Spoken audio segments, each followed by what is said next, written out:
Un ingénieur généraliste, c'est un ingénieur qui va avoir des connaissances et une base d'outils, de savoir, de savoir-faire euh, technique, scientifique et pas que, qui va pouvoir déployer dans un ensemble de situations particulières. Le périmètre qu'ont réussi à créer les deux écoles au fil du temps, autour des partenariats industriels, académiques et institutionnels qu'il y a autour. Donc là, pourquoi est-ce qu'on vient à l'ESTA? On vient chercher ça, on vient chercher cet énorme potentiel qui est aussi lié à la présence et à l'intégration de l'école au sein de l'IP Paris, de l'Institut Polytechnique de Paris, qui là aussi est une pépite sur laquelle on va pouvoir s'appuyer, on va pouvoir valoriser les projets personnels et les parcours personnels des élèves. Les projets, il peut y en avoir dans le cadre de divers cours dès la première année. En deuxième année, il y a un gros projet d'ingénierie en équipe qui va les accompagner tout au long de l'année, sur lequel ils vont déjà pouvoir se positionner pour peut-être explorer l'une ou l'autre piste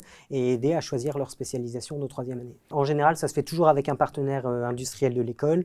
Ça peut être un partenaire de la BITD ou du monde de l'énergie ou du transport. Je ne vais pas citer peut-être, mais je pense Si, vous pouvez si vous avez travaillé avec eux. EDF, Naval Group, la RATP pour en citer quelques-uns. D'accord. Et donc, ce sont des équipes de 5 à 8 étudiants qui sont encadrés par un collaborateur de l'entreprise pour répondre à une commande client, en fait. Et l'objectif, c'est qu'ils sont évalués sur la qualité technique du rendu. Au-delà de se focaliser sur des compétences disciplinaires, on a fait le choix, effectivement, de proposer à l'élève, en dernière année, de se positionner, alors de s'orienter, ce n'est pas forcément définitif, mais il s'oriente vers un type de métier. Il y a 3 types de métiers qui sont proposés.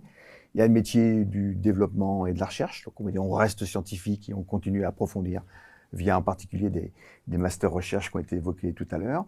Il y a une orientation vers l'entrepreneuriat. Donc on a la possibilité, on accompagne des jeunes qui sont déjà dans un projet de start-up, ou en tout cas de construction d'un positionnement dans l'entreprise, pas seulement sur l'aspect technique, mais sur l'aspect organisationnel.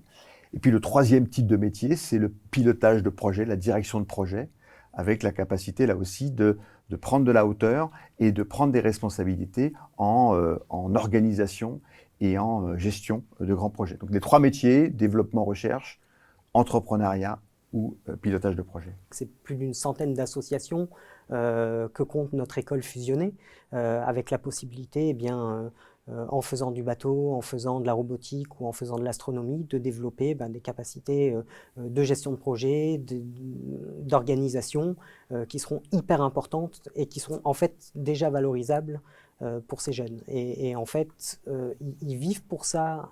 Beaucoup, on l'observe de manière très claire dans le cadre de leurs 3 ou 4 années à l'école, et c'est un vrai lieu d'épanouissement pour eux.